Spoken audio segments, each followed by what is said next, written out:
Welcome back to the deep dive. Today, we're continuing with Paradiso, and specifically zooming right into Canto 20. Yeah, picking up where we left off in Jupiter's heaven. That huge eagle. Exactly, the symbol of divine justice.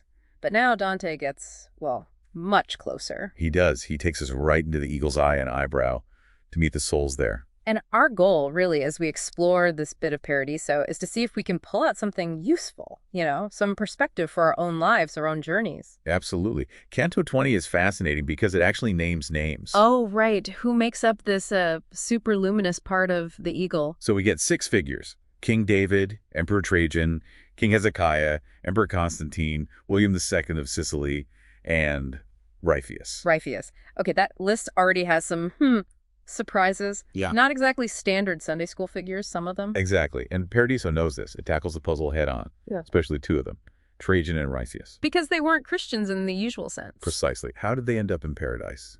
The text gives these, well, pretty unique explanations. Okay, so let's take Trajan first. Roman emperor. What's the story there according to Paradiso? It draws on this popular medieval legend. Yeah. Says Pope Gregory the Great prayed so fervently that Trajan was actually brought back to life briefly, just so he could hear the gospel and convert before dying again. Whoa. Brought back by prayer. That's extraordinary. Grace through intense intercession then. You got it. And then there's Ripheus, the Trojan warrior. Right. I remember him from Virgil's Aeneid. Just a minor character, wasn't he? Barely. Virgil gives him like one line. The most just among the Trojans. And that's enough for Dante to put him in paradise. Apparently so. Yeah.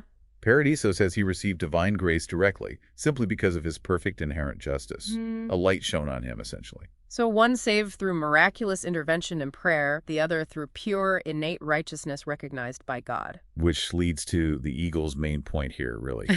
Divine judgments. They're beyond our full grasp. Inscrutable, yeah. Even the blessed souls, right there in paradise, admit they don't fully understand God's choices or predestination.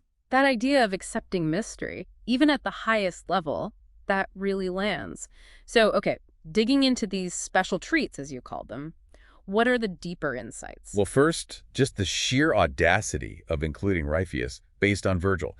It speaks volumes about the power Dante gave to literature, to poetry. Like human stories can actually tap into or reveal something about the divine plan. Seems to be the suggestion.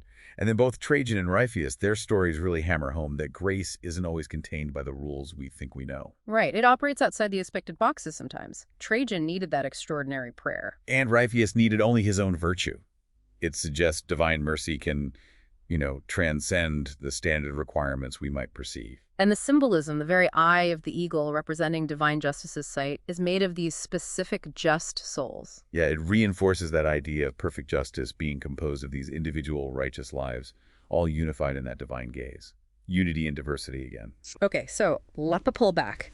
Thinking about our own lives, our journeys, what lessons can we actually extract from Canto 20? I think the first big one is humility and judgment. Seeing Trajan and Ripheus reminds us that people's paths, maybe our own path too, might not fit the molds we expect. Yeah, things might be working out in ways we just don't see, trusting the process a bit more, maybe. Exactly, and related to that is Ripheus' story. It highlights the inherent value of just striving for what's right. Regardless of doctrine or belief system. Seems so. That moral righteousness, that pursuit of justice, it has its own weight, its own recognition in this cosmic view. And Trajan's salvation through Gregory's prayers, it links back to other parts of the Commedia, doesn't it? This idea of connection, of intercession. Oh, absolutely.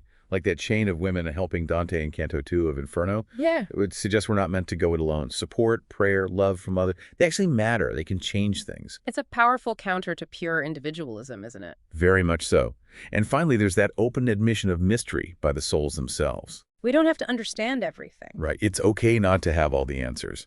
Cultivating that intellectual humility, accepting that some things remain mysterious, that's crucial for navigating our own uncertain paths. And seeing figures from different times, different cultures, all united in this symbol of justice. It suggests justice itself is this universal, timeless virtue, something valuable for any human journey, anywhere, anytime. So that brings us to maybe a final thought for everyone listening. If these incredibly just souls right there in paradise accept that they don't fully get the big picture of divine will, How much comfort, or maybe how much of a challenge does that offer you as you face the unknowns and the mysteries in your own life journey? That's definitely something to sit with. A really good question. Well, that wraps up our deep dive into this really profound canto of Paradiso. It's amazing how much you can unpack about grace, justice, and mystery from just these lines. It really is. Dante packed a lot in there.